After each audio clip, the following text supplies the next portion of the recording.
I'm a taxpayer. I'm a plasterer by trade. I'm a taxi man. And now I'm a councillor. I paid my taxes all my life. I want the single mother that was left behind to get my taxes. I want the people struggling with addiction to get the services out of my taxes. I want young couples that are trying to get on the property ladder or rent the property, them to get my taxes.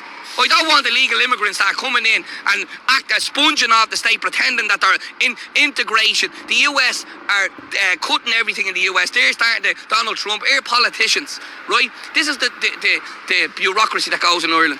Our politicians insulted President Trump. Now they're licking over to him. We'll go over and give a bowl of shamrocks. You have Mary Lou McDonald saying of Sinn Féin, oh no, I'm not going over because I stand with the Palestinian people, right?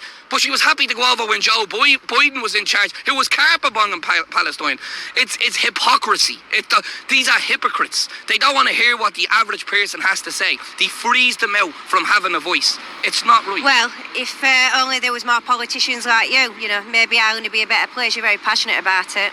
Well, look at majority of people feel like me but don't have a voice because the media, RTE, we have a Minister of our Children, Roderick O'Gorman. This is how bad Ireland is. He admits his department deleted files involving the abuse of vulnerable children in state care.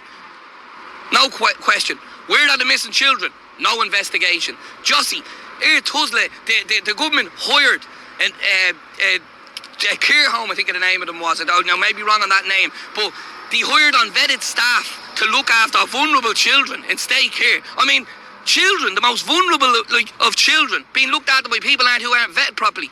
How can that happen in a country that's meant to be first world? We're slowly becoming like a third world country, and that's the reality of it. And what they want to do is just, they're more concerned about Palestine and Israel and Ukraine than what's going on in their country. And I've had it up to here with it, and so have most of the people. They gaslight the public. RTE are a disgrace. They're fake news. I'll call it to their faces. The Irish Times, the Irish Independent, when what they do is these call themselves journalists, right?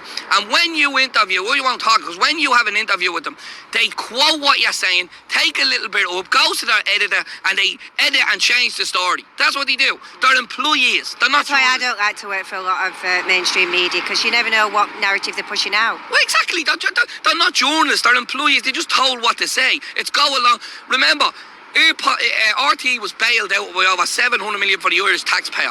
We owned it. We paid for it. But what do our politicians spend the money on? A security hut. Millions on waste, overspend on the children's hospital, the dearest children's hospital in the world. And yes, we do need a new children's hospital, but the cost that it's costing is astronomical. Then the multinationals, we've the vulture funds. That's another thing I want to talk about that they don't want to talk about. Jacking up interest rates on people. So imagine this, a bank repossesses a home because a couple can't afford, a family can't afford anymore. It gets handed over to the likes of Mars Capital and Pepper Finance. Unfortunately, we have the second name as these toe rags. And they jack up the interest rates to 9%. And so, when these people already couldn't pay the interest at 3%. This makes absolutely no economic sense whatsoever. Rather than the state taking over the house and putting out an affordable price for the people living in it. But nobody wants to talk about them. Then these vulture funds are coming in, buying up blocks of apartments, renting it out to high-paid tech workers, when the average person that works in Tesco or McDonald's or Costa, they're left behind. And then who are they competing with? They're competing with these economic migrants that I've said come from Brazil and all and work for the likes of Deliveroo and all. You have 10 of them living in apartments or houses. So, the landlord is getting 8 grand, 9 grand a month. So a young couple can't afford the 2 grand. This is the Ireland that I'm living in.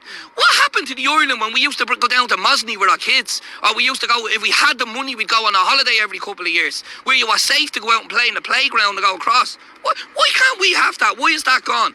And the politicians have failed us, and we're here to call them out. At the end of the day, these people only care about the safety. It's about safety. It's about keeping our people safe. And the politicians in Europe's a basket case. It's a complete and utter basket case. It's falling apart. There's crime all over Europe. They don't talk about it. I think there was 70 Christians I heard on the news that were killed in Congo or something like that. Not on the news. Why does Sky News not talk about it? Why does BBC not talk about it? RTE, they're all the same. They just do what the government tells them. So they're not representing the people. They're representing their back pockets. Well, thank you for your time, and I wish you the best of luck. Thank you. Thank Lovely you. to meet you. Thank you. I'm Sammy Woodhouse at Rebel News, and I've travelled from the UK to Rossland in Ireland for the illegal immigration protest. Now, we here at Rebel News aren't government funded, so of course we need your help and support with donations to fund our journalism. So if you would like to get behind me and support me in all of my work, then please head over to migrantreport.com. Thank you.